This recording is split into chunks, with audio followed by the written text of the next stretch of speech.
rendez-vous des sports sur les antennes de Tingui Télévision. À toutes et à tous, la bienvenue vous étant souhaité dans ces derniers numéros des Sportimini qui réveillent avec force sur la prestation de Léopard de la République démocratique du Congo à la 7e édition du championnat d'Afrique des Nations Algérie 2023. Deux sorties de nul. Qu'est-ce qui ne va pas avec le fauve de la République démocratique du Congo? C'est l'unique thématique que nous allons aborder sur ces plateaux. Ensemble avec les analystes qui ont refait surface sur ce plateau, j'ai l'honneur de recevoir celui qui sait bien parler et qui parle mieux. Andy Sifa que je me veux dire bonsoir. Bonsoir, merci. En forme? Oui, très en forme.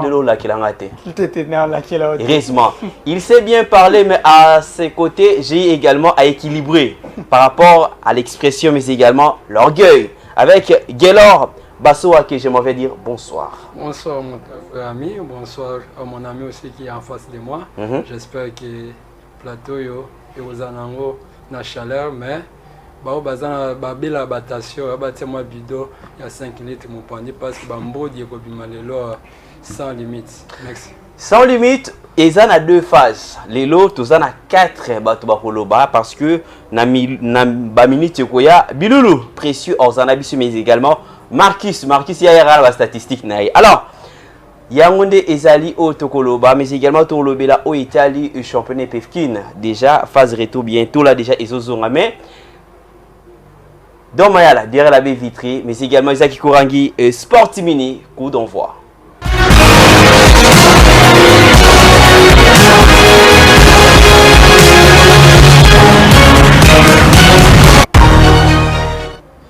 Voilà des retours sur ce plateau des Sportimini. C'est l'année temps tous la bilingue. Parce que Toko c'est la bilingue.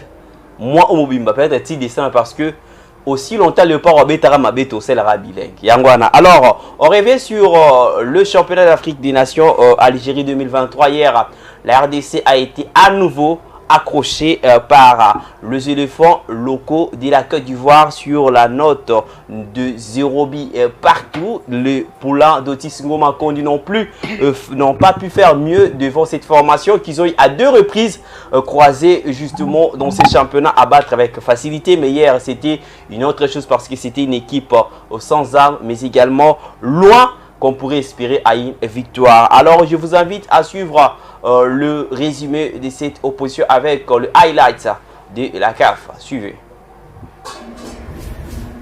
A very big and proudly welcome to this match 11 on day 6 of the Total Energies African Nations Championship here, and we're coming to you live from the 19 May 1956 stadium in Annaba, northwest of Algeria. Oh, they're steaming forward. Chance, this is a good ball. Could this be the number 1 goal here? Opportunity, and it goes wide. That's a decisive block coming through, and a let off for the Ivorians.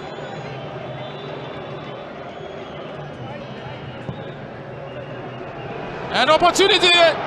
Oh, I wonder if the goalkeeper saw that one. What's the chance there?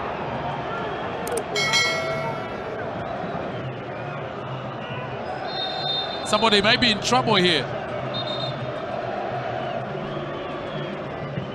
Looking at that opportunity, it was a chance that came closer for Makusu. At halftime here in Annaba, it is DR Congo nil, Cote d'Ivoire nil. Looking for some chance here to be created. This could be a chance here. Shot! The angle was very narrow and very difficult. Man here. A shot to be taken from this position, and a very weak one. It cannons up the upright.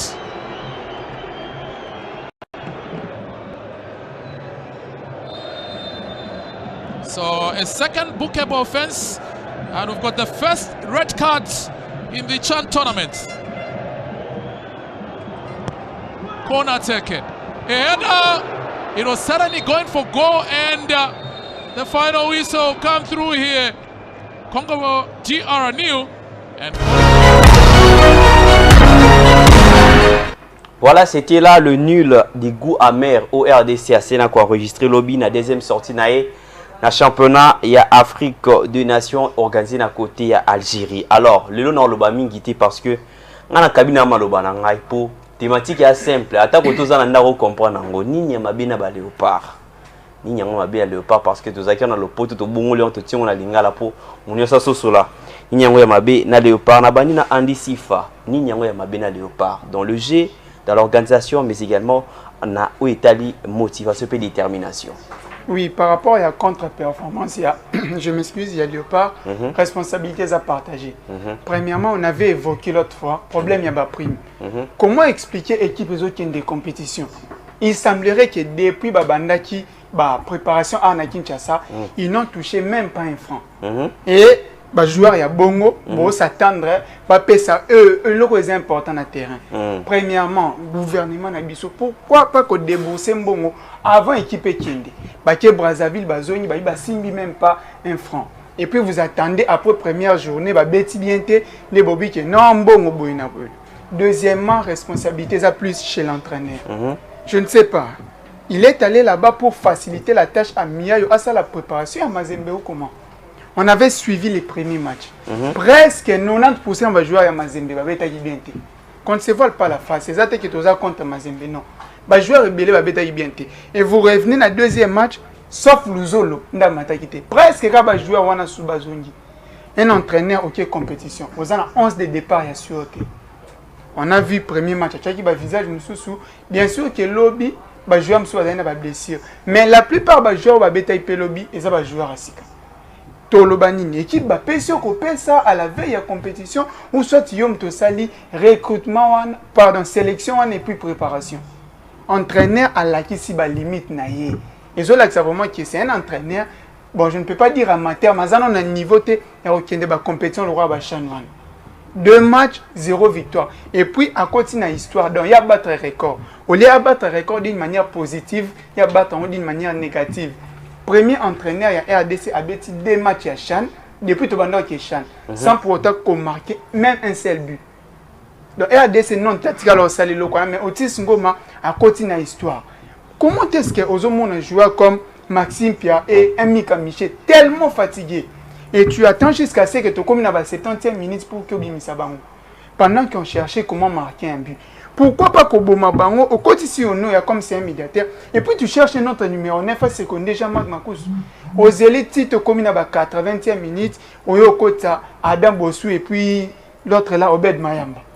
Tu avais tes changements au Bomba Kiango pour rentrer avec ça à la maison ou comment? L'entraîneur a montré ses limites. Il n'a pas les niveaux Obed à RDC Chan. Toloba Kiango a mettre fois. Bachara va jouer dans terrain par rapport à la affinité. Et ça que parce que ngana merveille tous allera bien, ne ba jouer à équipe bien merveille faut beta. Non.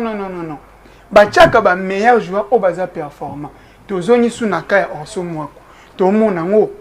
Ils ont manqué biso un buteur, tueur ya match azate. Raison pour laquelle tu évoques qu'il on ne peut pas aller dans une compétition pareille au tiki meilleur buteur du championnat na yo. Et puis, dans le classement, pardon, Mazembe 4e. Les 3 premières équipes où ils ont mieux classé, Bazana va jouer à moins qu'équipe où ils ont 4e, 15 points. Par quel miracle Mazembe s'est retrouvé avec plus de joueurs par rapport aux autres? Pourquoi pas dans le Popoazio va jouer à bien? Pourquoi pas dans Mani Maïnio?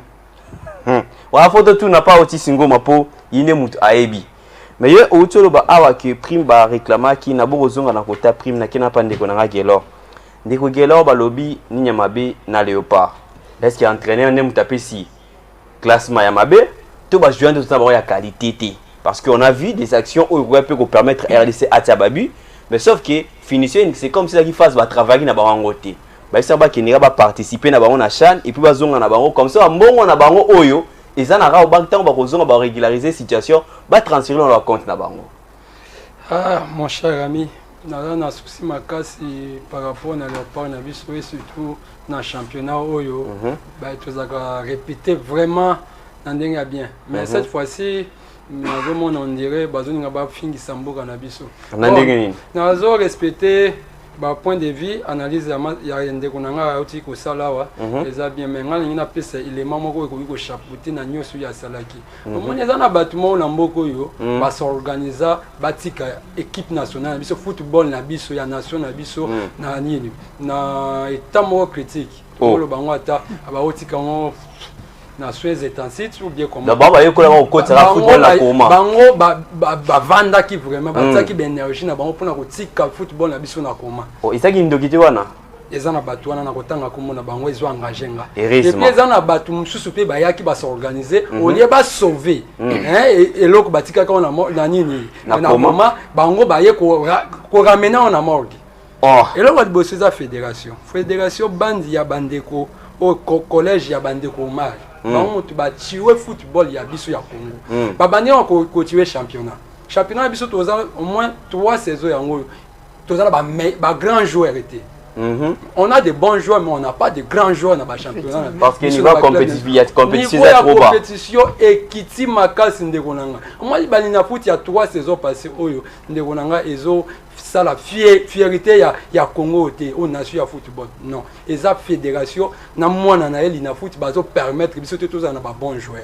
Et puis et là on sous moto azanet bon na Congo to aussi voiler va pas c'était tout ça sportif sponsor ya football ya Congo et ça lango l'état congolais. Mais l'état na biso yo pena Tonton Konde na bengo combien de fois Tonton Konde ndekwana na yebité soki na miracle nini nde aussi ça peut mandao nyoso ya chef de l'état état qui ministre to de au moins état nani Amos Mbayo même si à cela qui kwani bino ozala bongo soki esimbi te ne bozongi sima na pesa yo eloko moko ndekwana yeki na neka na ba retard au moins na match ya barrage ya coupe du monde ndekwana ta match sur na télévision. Mais à l'ouest, qui est avion moko privé, Bobakena, Batouatana, bon match na télévision. À Kenane, quand retard. Le 17 à tout le monde, si c'est vrai, dans les réseaux sociaux, ministre Ake, Nambon va jouer na poche. Voilà. Oh, mais non, qui n'a bon na poche pendant que le ministre de la finance a zone bango bien. Il y a déjà bon qui n'a pas tara au banque. La situation na bango kuna. Les 16 communiqués officiels, il y a le ministère de la finance bimi, ba loger bon la banque, mais yé, hein. Aluka a séduit l'esprit faible. On gagne on a que mbangu ne report en Gilles, na batu simanae ministre azokeni. Ya qui n'a pas papier to général mbo. Na Rwanda to kena Denis Kamba qui une équipe d'avance, un ministre. Quelle équipe d'avant? Papa, équipe n'a sans motivation. On n'a pas de bons joueurs, on n'a pas une bonne entraîneur. Tous à peine à Moutou, Azana, motiver les joueurs. Conséquence, yangoyo. ESA fédération, ministère ya sport. Bango oiseau pour football na biso conséquence. Toi assumer ba résultat toi assumer yango ndeko na ngai. Toi qui na musika te bando qui ya football na biso za fédération. Yango to na otala état de lié yango ba kinoko se ya sport na ebité ba résolution yango soki ekokota apprenti qui joue état de lié yango yango na ba sala kiti yango ba résolution ozo na ba résultat. Yo moni on vient te. Ndeko na la manette. Ndeko na ngai. Moi, le ministre de la fédération, Chimanga, na ba vie nanga comment est-ce belge, ce gars appelle belge citoyen. Bon, na habite ce combo la pesa ya biso ya Congo, na habite nazo se poser ba question. Bango ba continuer, ba ça continuité ya Omar. Ba toi il faut ba kende pour football et continuer ko vivre na mboko. L'état ba toi na baza wana to ko sala le côté. D'ailleurs, so ezali pour nanga, na conseiller chef de l'état. Mais l'état congolais anga ya financer sous football l'état ba sala ni élection na fédération wana. Après fédération to kepe to revoir comité oyo ya ce qui a nomination ya l'inafoot oyo des tristes mémoires. Des tristes mémoires aux gens na raison tout ça pe na tort mais aux gens na raison pourquoi? Parce que ministre oyo ministre na biso zalata mutima mawa. Saison passée l'inafoot et katana poni watu wa ebiti. Mbongo ba pesa ka pour na faire fonctionner ministère na yo. Et misi la ka en avance. C'est ça la route tout di kola di kamboana. Parce que tu mituna au salaka nango nini parce que tu as mis réflexion à stade des martyrs la vérité ça nango tu les as connus de tous à moi ça tika les blocs bon c'est là musala sauf que coronavirus se permettait assis ça musala na été ce qu'on a vu il y a temps yaki nango au salaka nango nini bon on a vu qu'on doit recevoir bateau moi quelque chose à repérer ça bateau na éviter moi pendant au côté moi ibeli bon yene mutu okoyebisa biso ya mi koleka ndeko andi est-ce que ceux qui to kangi mis vraiment tozondi mané to biso ko to prière makasi koleka tous aura peine défi te lancer l'adversaire si tu gagnes mis na biso et que tu commis dimanche à 20h tu bête na Sénégal tu gagner peut-être se qualifier ning otis à Zoloba. Bon personnellement non peut ça chance na balio par étant qu'il est congolais mais deuxièmement il est ngana koloba entraîner ndaza la base il y a contre-performance on a staff technique na mobimba na lundi après match alors le banini tu progresser par rapport au premier match. Tu as progressé Nanini. On a gagné les matchs ou comment? Il a dit que Kalamingi te wana ni oyo. Nous étions allés là-bas pour. Et là, na kanga crescendo. Il y a un na kanga na suka na bisco. Bablo wana zo progression. Balo bien que ba préparer équipe avant compétition, non pendant compétition. Il y a aussi pendant de la compétition, on va préparer son équipe. Tant que le Bakéto s'améliorer petit à petit. Il pense que c'est un championnat à 20 journées, Tony. Tu as un match moko. Match on a ne fils qu'un match ni la pamba to longwe. Si quand il y a l'obéla sur la progression, alors c'est la 5e journée de tu vas lire. Otis Ngoma na parcours na ye asale loko ya makasité même na équipe toi coacha. Na habité mtoye bisanga le contraire na plateau. Azate yo OK compétition. On sous-entend que ozana 11 de départ na yo clé. On dit que tel joueur a joué na tel poste. To moni ba boka, ba koti lobby, luzolo na ba, ba Jean-Marc ba. Oh contradiction na tâtonnement na niveau ndengeni. Personnellement vraiment non s'attendre na grande chose et pas Otis Ngoma. Otis Ngoma a montré ses limites. 2 matchs Oyo, à la qui si vraiment que c'est un entraîneur amateur. Ngana loba ki lo kwana awa. Botika coacher ba joueur par rapport à ba affinité parce que ozana ba bonne relation na X personnes que il faut na ba joueur. Non. Il faut bon sélectionner le meilleur joueur ya championnat.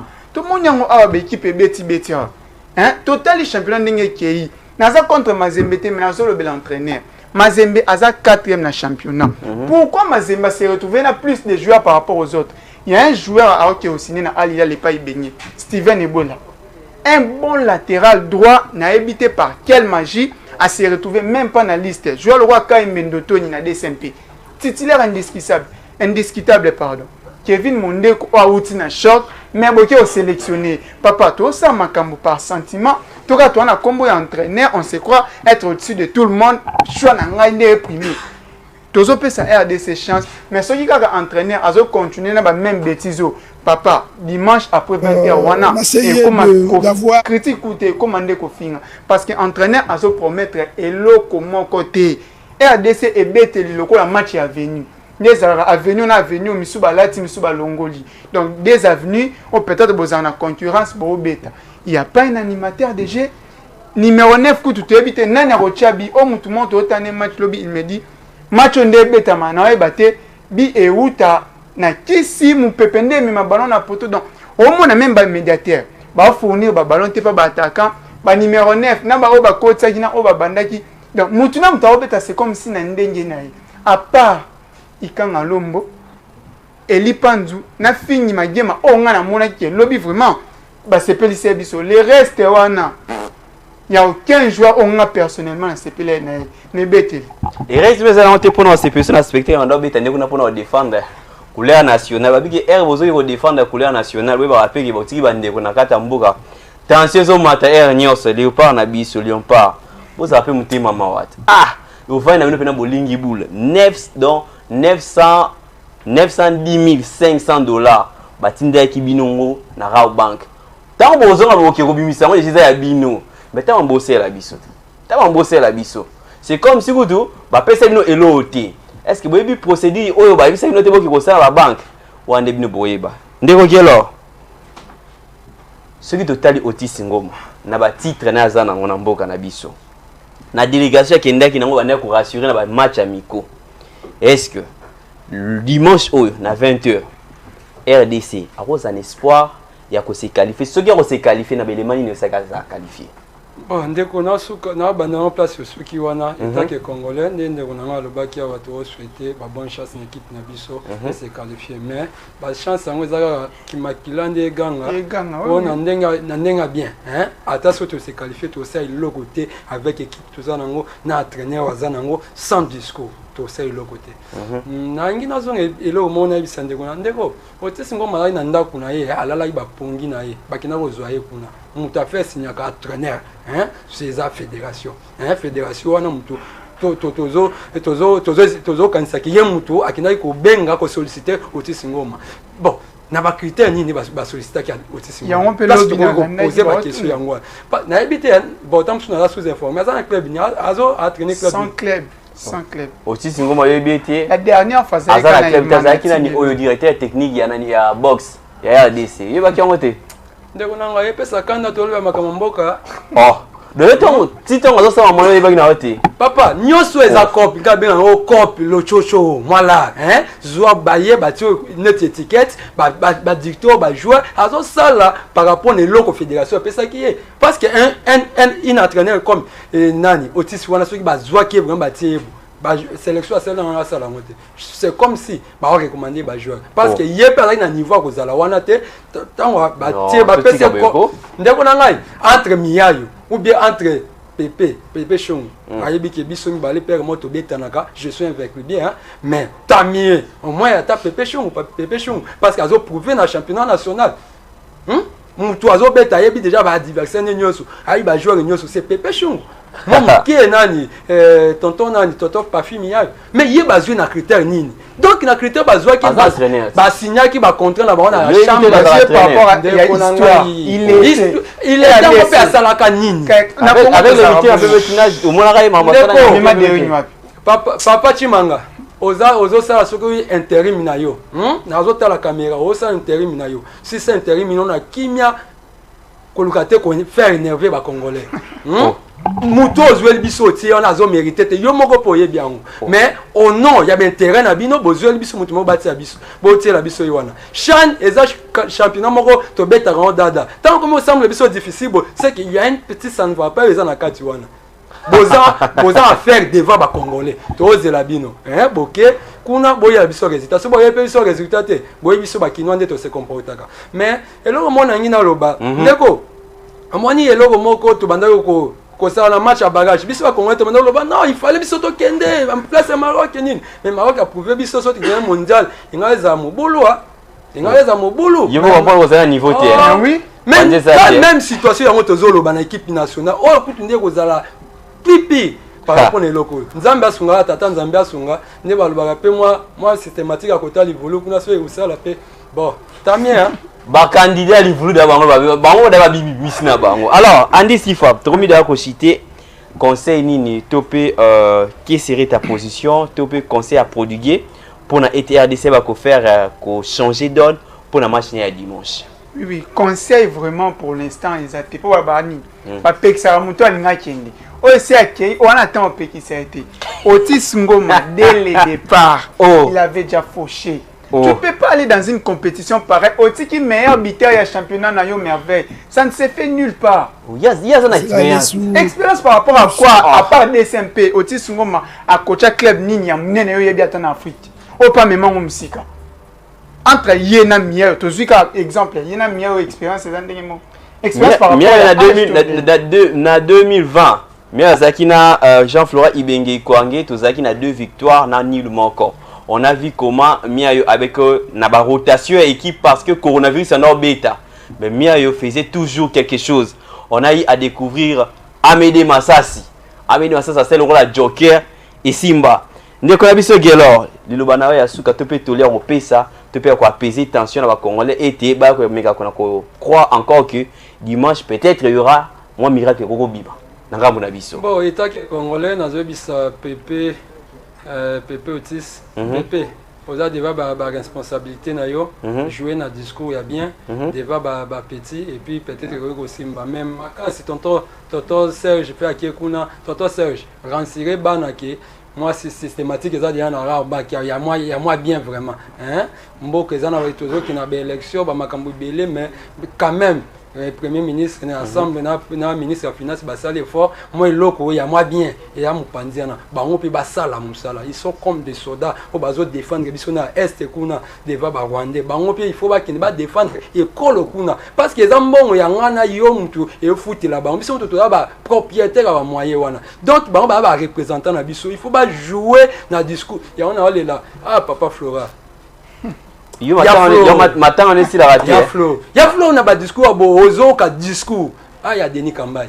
Mboti na place ozali. Tozo zanga bato bongo fédération yo. Il faut to tiaka muto a mériter na place na ye. Heureusement on mériter te to continuer ko le laboti wapi. Na ba balle pe na ba chaîne to ba na suko le na ba équipe ozanga ba club na ba club ya makasité. Là où vite azali là où Mazembaza de équipe de Côte d'Ivoire ba Uganda vraiment ndeko nanga. To lo banedi.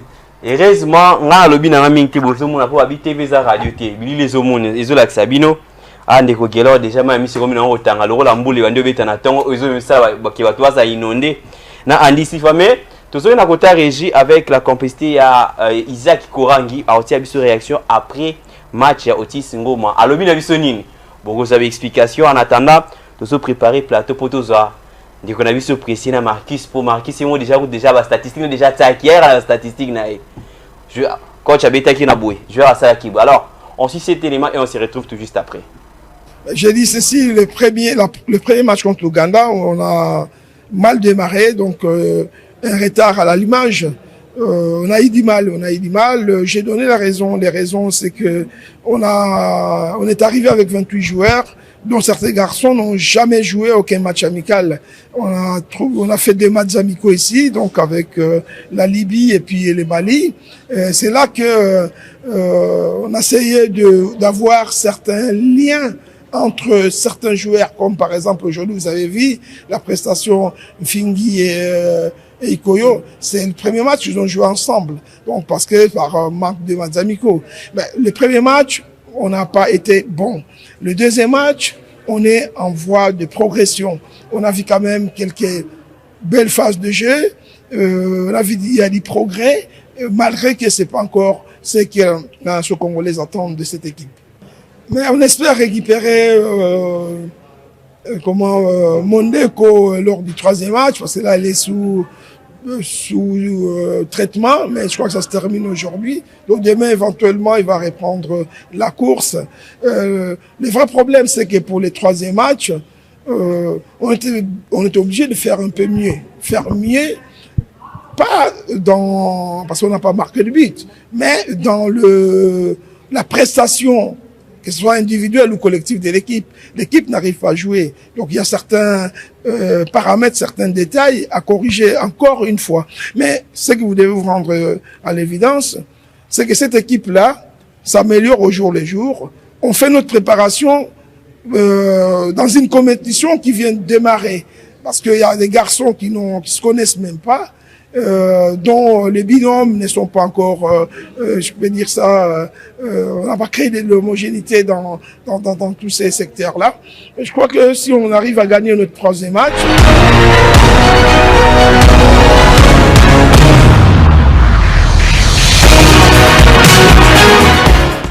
Il a bien signifié lors de la conférence de presse après match que Nengezawana déjà, il y a des joueurs qui n'ont pas les niveaux et qui ne seront jouer na Italie individualité.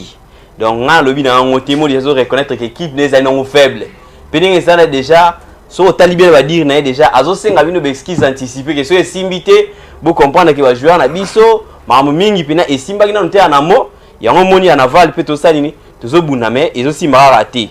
Wani ça va dire ya Otis Ngoma Kondi. Marcus auto message déjà na plateau na biso ya Sportimini. Après on a ba statistique ne te bi mbote ndeko. Oui, mbote ndeko merveille. Ya on voit kauti opona Léopard ça l'idée ni to yo mo ngani mto ya kolemba. Non, exactement pour Léopard, hein. Bien sûr, tu es déjà malade déjà il y a ba joueur na biso.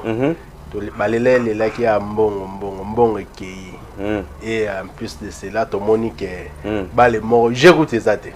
To bi na habité pour na habité jeune ba obeta.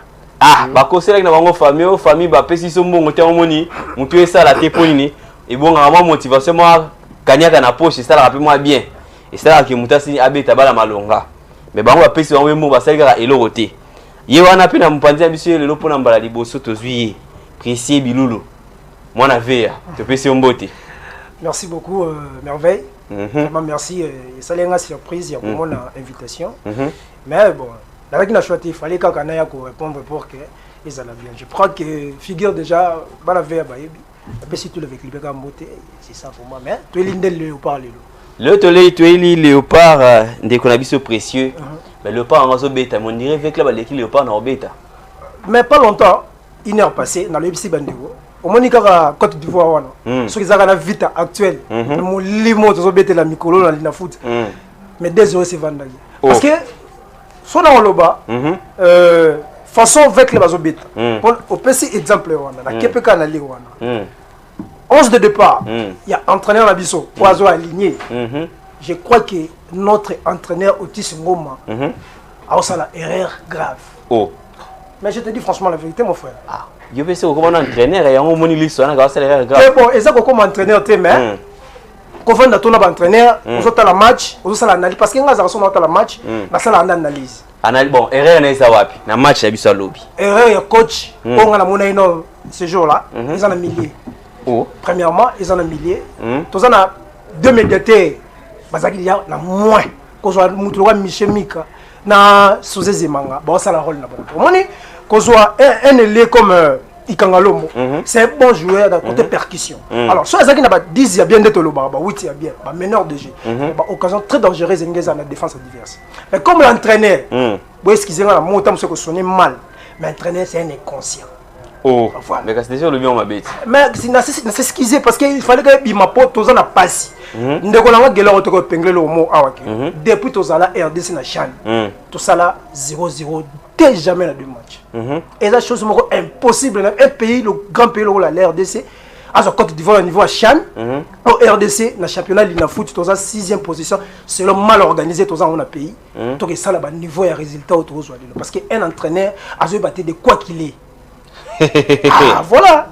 Yo so ebi o entraîneur azate Marcus yo o monaki match wana koleka ku nazo linga ku tokutuna mutuna opposition le baki yango tebi ya décision akenda ka chambre akina ne ba chaba compétition boy ele bon mora izala série izala raté mais le tout monde na rata terrain nazo ebati na tuni pe mutuna o est-ce qu'entraîner ne muto pe sa coaching ma bete ba joindre ba no obeta te non surtout tali bien entendu da coach nano aza expérimenté te vraiment expérimenté parce que aye ba opesa classement été surtout ta classement o ezobetana o ba ba s'attendre na ngote oh oui banda première journée na classement déjà ba tu da ba lobela pour na classement na na ba changement na ya a changer ba joueur banda le belikamo pour na ibenge mais tandis que ibenge le tomo pc raison oh Ibenga zonga ibenge bo mais ye aye bien que à ça score vierge à 0-0 à ça changement c'est na 80e minute tandis que ba joueur au bazo coach ba apporter et l'autre côté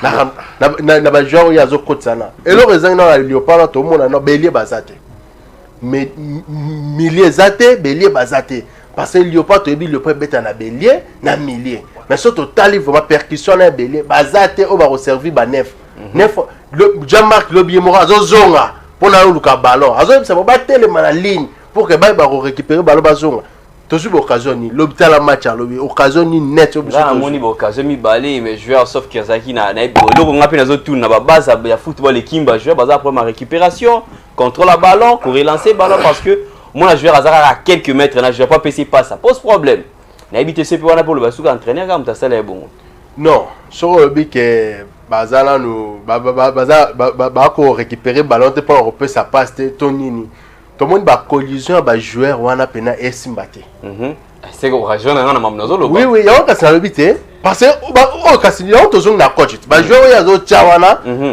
ba balanité ba ngona ba balanité tandis que ba joueur oh déjà ba beta déjà dans ba club net na vite tout na attaque wana so bazana terrain pour ba servir Jean-Marc Marcus ils ont un petit problème tandis que ba joueur mususu ya zo beta sawana to zo mona kuto pour aye ba terror la Jean-Marc Marcus zani aye ba ta pese balle auto ye mora kana na mona ki joueur o Marcus o malgré tout comme nezo ki manga yelo ba zaka poser ne zaka yenda chabi ata zala ballon ye auto attaque a beta na ba ninga poser ne azo frapper ka so azu ballon ye ka fa frapper ou bien akimi na mba ou tia robebisa mais coach au monde là bon changer joueur bimisa tcheli banda mais pour na yeka auto la ka kanyi maboko to ebite da o balobada na RDC da calculatrice bimaka mais calculatrice bimina ndenga mabe oh exactement que nilité défaite mais la victoire il faut gagner exactement to ça la ni pas to leka eza bongote parce que na pour na biso ba on nyoso baza na probabilité à roleka oh non ça gagner ka dernière journée na à roleka sur yo RDC luka kuna rememani ça ni na Sénégal so ça Sénégal ni Sénégal pas à zuba point ne payer pas l'équipe c'est danger ils aura toujours boye na RDC au moins na RDC na poule mo bogondi maté classement ne robimela la minute Ouganda première fait 4 points suivi na Sénégal 3 points RDC 3e avec 10 points Côte d'Ivoire dernier avec 1 point match à Soukafo RDC betana Sénégal mais récemment RDC auto betana Sénégal match amical il sait que RDC a gagné qui match est-ce que dimanche p na 20h Et à des ça, aux à la maison, on a gagné Sénégal, na équipe, ni Ndipo. Avec les joueurs, oh, on a joué à un problème de réception, alors contrôle les opposés pour le bon retirer. Ah, on des aïlos, peut-être matin, aux à dimanche, après un match, bon, tu vas dire, bon, bah, on a un peu le retier, hein, bazo à voir s'enrôler, tout ça, nini, tout faut faire récit, non, pour les gélos, tu sais, on a basala, basala qui t'a fait kende, bazo à voir s'enrôler, dès qu'on a vu ce précieux. Ah ouais. Yo, aux hommes, on a un match à dimanche, ceux qui ont à Kobongisa, na établi les joueurs sur le terrain, topé, na entraîné à Robongsi, Rosalani. Merci Merveille. Je crois que Sénégal a un foudre de guerre, c'est jouable. Mais les conditions, eux, que entraîneur à la sage, paix à la prudent. Oh. Je te dis, mon frère, entraîneur à la sage, pas à la prudent. Parce que nous tous jouer, tous jouer dans les tout pour tout. En cas de nil, calculatrice et bandit comme de Gonanga au bas. Ça veut dire, malade, il y a calculatrice, il y a Flora, ça dans le tango. Mais, au Tissungoma, à Zongi, c'est bisson la calculatrice. Olga Wanay, vous senti que calculatrice et banni. Alors, pour dimanche et Simba, au Tissungoma, malgré tout, tout le monde dit que ça ne tient pas. Parce qu'il y a des choses impossibles. RD, ça en a 0, 1, 2 points. Non. La 2 journées. Et c'est des choses impossibles. Condamnées même. Or, en 2009 et puis 2013, RD, ça gagnera Côte d'Ivoire. C'est la facilité. Donc, on a merveille. On a dit que l'équipe pour la Côte d'Ivoire. Et ça la Ouganda, jamais à gagner RDC. Jamais tu vas mais Ouganda avec les professionnels, à Betabiso, score fleuve. On a bien les professionnels. Mais tout ça, la Chan est dans le championnat national, autres autres l'Inafoot et l'équipe à pays. Mais l'Inafoot est si la raté, l'aura mini-jip. Mal organisé comme dans l'écolo Tinasi. Ah bon? Mais pour la match dimanche, attaquant les hommes capables. Mais je me disais à tout moment, et Bunga, à ce moment pourquoi? On a tout un autiste en zonga, en avant c'est pas. T'es dans la blague. Tous ont à niveau national et ça latéral gauche moroté à Koka Logola. Papa n'a pas bunga. Un vieux a joué, mais la n'est pas jeune. On se comprendre, ne connaît pas mon pandia droite. Il s'en manque. Ça se voit déjà. Ce qu'on a mis tout en plus, au Tissingo Maté Salé sélection, il s'en manque à remplacer. Mais le lobby, dès le rôle, il s'en manque. Azala quitté, on m'a écouté. Azala quitté. Est-ce que le Congo m'a demandé championnat toujours bêta? Latéral droit à la tête. Et puis l'avant-centre, quelle sélection un entraîneur a salé? Parce que on a un moment oyo, on a peine bilulu ndena vandi bonde da télémi bona zo sala commentaire na mon frère. Donc na habité to kozwaka entraîneur le rôle ya Flora Ibenge quand parce que en lui-même on est une partie prité. La minute je suis un Congolais 100% on a le avec les mirobolants, la minute on est Congolais mirobolant. Oh. Ça veut dire, je vous dis la vérité, mon frère, je suis un Congolais, 100% de père et de mère. La rôle de Léopard est mal organisé. Il y a une personne incapable de bouger une équipe nationale. Pour la Nini, c'est là. Tout ce monde a des critères, combien de critères fédération et Senga à la Kisango. Vous voyez, ça veut dire fédération des hommes et ma mission n'est rien. Ah, le baranga mingité, na paraphrasera ka papa na ngai. Et ça va bien, tu mérites score au thé na kata Congo, tu mérites un thé condamnable. Vraiment, et ça condamnable, n'a paraphrasera pas na ngai de père et de mère à l'Obaraki. Avant de nommer Moutou, il faut tenir compte de passer. Honorable Nsingi pour le Osagi n'a raison. Aussi, si on a Akima Ilisset, à entraîner match, il y a des SMP. Voilà. Et là, sur APC sous équipe à Chan. Il y a fallu tenir compte à les passer, il va tenir compte à les passer. Et rien n'est en wana. Pas bête à ballon en français. Bête à ballon en français, français bête à ballon. Heureusement. Il y a qu'on a vu ce Marcus. RDC dimanche a gagné. Ce qu'on a gagné, est-ce que Miracle est une équipe, il y a Otis Ninga Lobby que à rebondir biloko dimanche c'est m'embêter bien tu gagnes sans problème qu'on gagne ça dans mon côté hein gagner dans le terrain heureusement on joue pas de l'imagination tu es dans terrain tous ça va congolais bisunion surtout le battre que tous a défaite de jour en haut mais le problème est que maloba na bisonde et pour ça et ça que autre gagner parce que tu es bien biso ba compte ça tu minimiser déjà adversaire avant. Tolobaki à Ouganda, équipe à Mouké, Betaye, Botaroto, club, il y a club nini, bon minimiser qui est déjà. Tu es na Côte d'Ivoire, beaucoup mieux c'est tâtonné. C'est que Mimosa Bazara, qu'on a bazar joueur à bien. Tout le monde te question sur 0-0. Sur le Sénégal, beaucoup mieux toko gagner. Bien sûr, tu dois souhaiter toujours la bonne chance. Na banco na niveau Algérie kuna. Ko gagner, et za la carte na banco, mais et ça a mon côté aïe bando peut ça classement ba joueur probable au ba cause na terrain de ba joueur au top de mon biso mo ba congolais da to ça déjà to ça da ni classement la biso de la palais et bunga la 3 dekuna isa voilà déjà pesama qui déjà mais tu comprendre était automona qui le zolo azana a main formé mais ya zuye a tiena abandi c'est notre première journée titulaire ayo bimisaye a kotiboka awa yo deuxième match a tiboka comme titulaire to éviter oyo ndeko nanga ndi sifa utukolo banda nini chane bandi non azala classement moko juste était oyo azobeta classement ne oyo avec ya Santos Mutumili dit quoi banda qui na chane na 2009 a initié chane yemo a gagné a deuxième tour a suivi quart de finaliste à Zongi matika la beta bala salité boité résultat boité non j'ai zaté to beta to beta génie même atako to chane et mumona makusu mundele elekina oyo kunelengi pour na kutana mwa bi na mwa spectacle balobi oyo te ebité on dirait bazo beta clip a fallu te bloquer na ebi na ngate se bazo sala dina na ebi te to tuna bango se pe yango bazo sala po bi ezate jeu ezate to ebité yango préparation au sel biso no marqué ba bi ebele eka to na compétition date expiration au tia bi expira qui to ebi na biso te ndeko marquis balobi pa na pour na kata ko maloba mukie de couleur bloquer wa joueur non ils ont bloqué ba joueur te biso te toza na besoin ne apesa biso ba joueur on ne ba 5 ne ba beta parce qu'il n'y a pas de changement na ozo sala wana inattendu il n'est pas sutuka na te na changer joueur à qui a joueur à côté ici il m'a montré que j'ai zaté ah yo a auto ça interview ah il m'a reconnaître que ba faille ezali marambo beleza so ba faille ngo ezali suko esenga sala ni donc tout monde a coach na biso pe ya senior azape kuna na Algérie les sabres azape kuna na Algérie ba mekana ko pesa na notice wana na conseil na batal sena ba joueur ni le 5 ba beta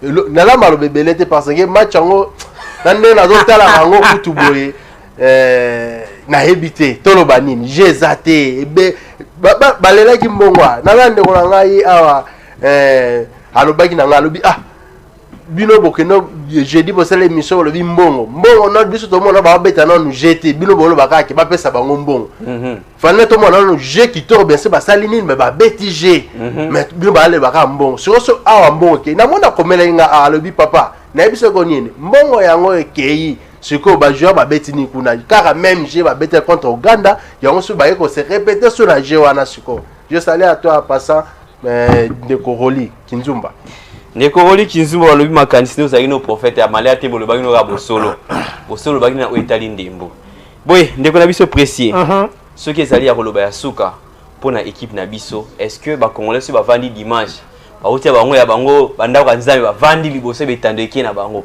batali match batali kabu na maite po ebiki ba gagner merci pour ta question likayabu ezanga te ambassade pendana ya pembe wa munge bele foko za na conseil gratuit faut ça na likayabu na bien avant mais nena bandeli suskwe ezana ngo foot de guerre te ata c'est du mulamba ayebi makambo na loba vous comprenez ayebi que no bilulu tanga loba ki po makambo nde on merveille na solo depuis 12 heures tozo sala analyse journée ya match beta match sili ti lelo analyse kaka léopard tanga pena ngande na bofe m'excuser na beta ma solo avec club mais cette fois-ci donc il faut que le léopard tout ce pena mayele na léopard mais tous les entraîneurs na biso on sala makambo za kitoko te conseil gratuit na Otis Ngoma aux entraîneurs national tant ba loba ke sélection nationale ça veut dire tout Congo. Combien de joueurs vite à 4 pour ton affaire club? Combien de joueurs mazemete pour baza mazemete? Combien de X na Y? Ben ça joueurs il y a Congo la République. On se comprend. Alors c'est dimanche à classer les biso équipe écolukaki et faire face na Sénégal parce que Sénégal a zané l'autre. Comme au Sénégal, niveau Sénégal à championnat Sénégal, na RDC, c'est deux choses différentes. Attends binomoko. On se comprend. Otis Ngoma tant que notre entraîneur national, bongi c'est la biso équipe nationale pour que ba supporters belé ba congolais va vieux tonton, ba yeba que 20 clubs disons fais m'excuser. Léopard. Pour que Léopard. Vous me comprenez? Ça veut dire Congo appartient aux Congolais. Nous voulons que la victoire et la qualification pour notre cher pays, la République démocratique du Congo. Merci beaucoup. Les Congolais, le Bakinango, honorable Nsingi Pouloulou.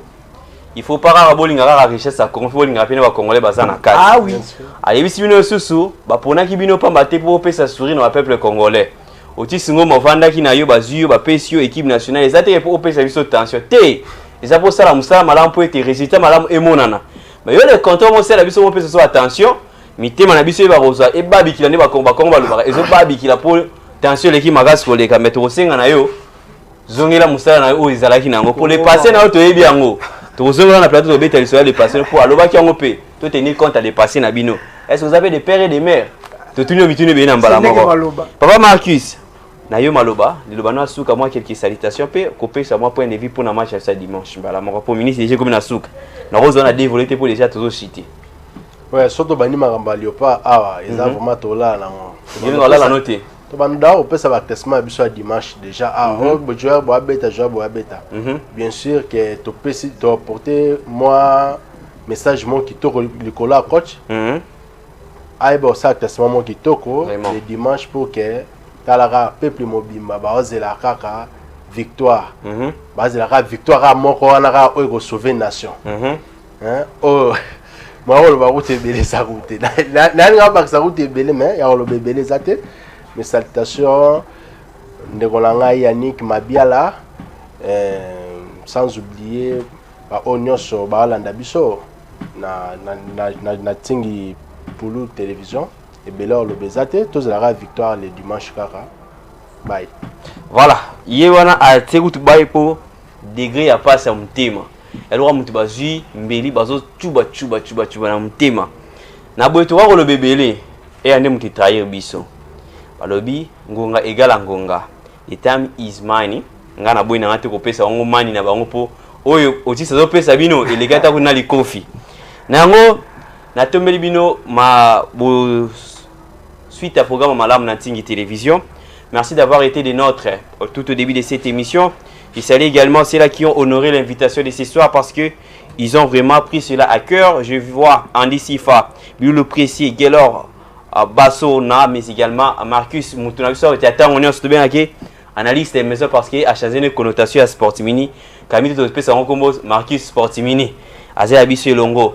Si vous avez aimé cette émission, dites grand merci à Isaac Korangi mon chef mais également Domayala qui était là derrière les caméras sans oublier Joyce Alangi moi si maïle belé et les kata na nombre ba suki ya mutu nae na bosente mon chef tombé nae Isaac wana Serafit Maya nous la grande taille azaki wana pour observer muscle et ça sur le rane si bien en nini ba fait spéciaux pour être sportimini et salamalam na bino so boladi émission oyo na tombe bino bonne évasion sur nos antennes.